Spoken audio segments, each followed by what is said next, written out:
Welcome back to Yoshi Entertainment, everybody. Y'all, this is some hot mess. So some new information just came out about the Deion Sanders situation, him leaving Jackson State University and going to the University of Colorado. And when I tell y'all, like I said, it's some hot mess, it is some hot mess. Now, in the previous video I made about Deion Sanders, I opened the floor in the comment section for people to express what they thought was really going on, which I do all the time in all of my videos. Although I personally said that I wasn't going to label him a sellout because from the surface level, it didn't seem like that's what he was doing. It just seems like he did everything he could. And like I said, when you've done everything you could for an institution, for a group of people, for anybody, it's just time to move on. When you can't do anything else for them or they won't let you, it's just time to move on. I also suggested the idea that they were underpaying him for what he was bringing to the table. And I very firmly believe that if you are being underpaid or undervalued, it is time for you to pick up and move on. Which is why I'm glad that he took the deal that he did. But anyways, some new information has come out. A lot of allegations that he was trying to progress the school and he was trying to advance the school in different areas and in different ways away from mediocrity. And a lot of people, namely in high places, allegedly like the president of the school, blocked every single thing he tried to do. There was allegedly a lot of promises that were made that were not fulfilled.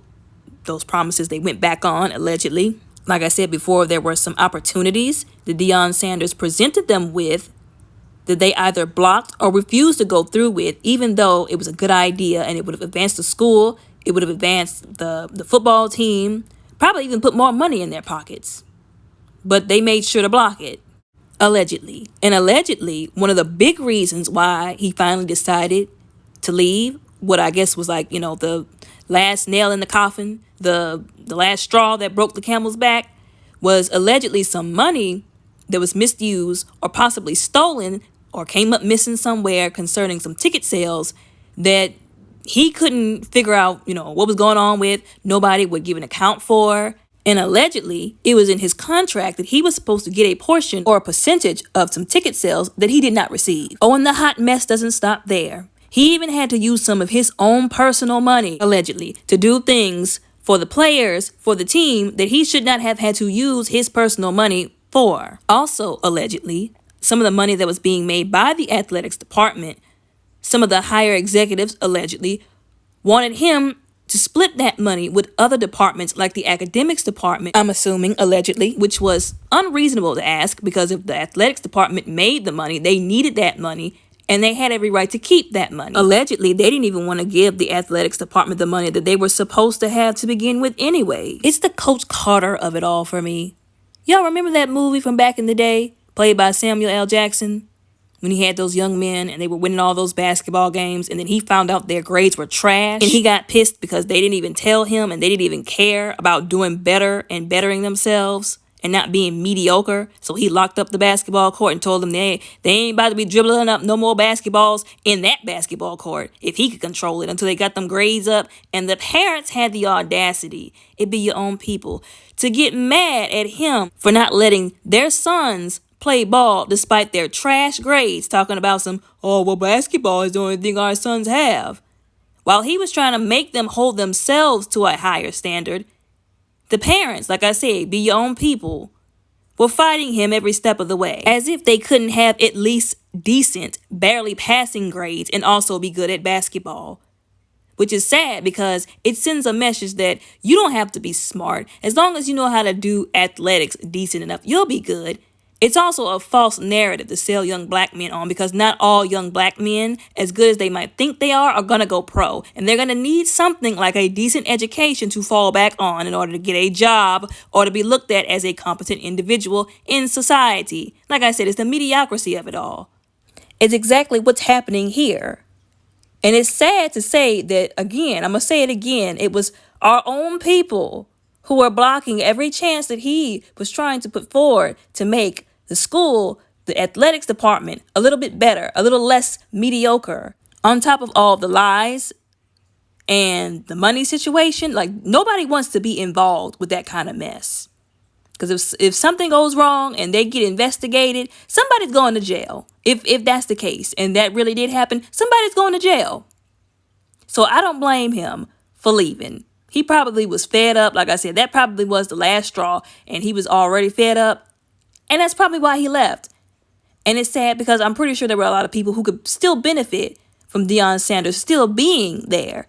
And if all of this is true, and I have to say allegedly, unfortunately, but if all of these allegations are true, that HBCU should be ashamed of themselves. Everybody who was involved with what they did, they should be ashamed of themselves.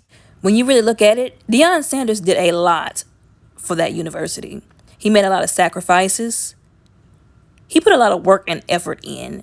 He did a lot that he did not have to do, not for himself, not for his own pride or promotion, but for those kids, for the school, and again, to advance and better those kids and the school. But a lot of those efforts, a lot of what he did, they really went unappreciated by the people over there. But again, this is what Black people do. This is another Black community issue that nobody or not enough people are around to help try and combat, condemn, and fix. Y'all tell me what y'all think down in the comments below. Made a tremendous impact to the HBCUs. I guess, how difficult was the decision to leave what you started there? Tremendous. Because it wasn't about the X's and O's or the wins and losses.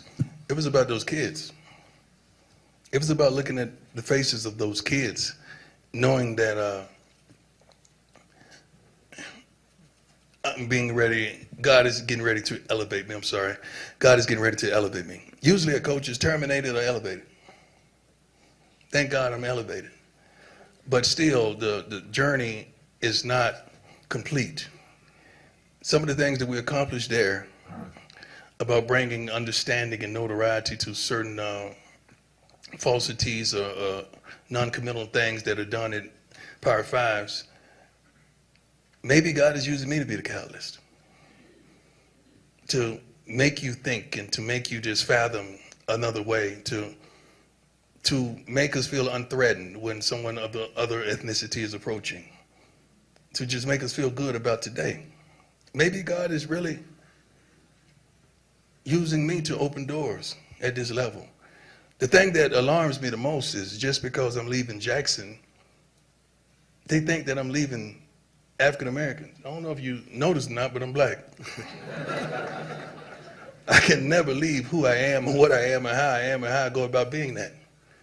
So it is still my task to look in that locker room and see 65 to 70% of African American men trying to help them get to the next level, as well as all the others.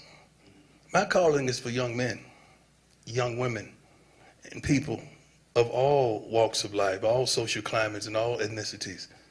That's my calling. My calling is not built on a location. It's built on a destination. Now that was good. You're supposed to clap for that.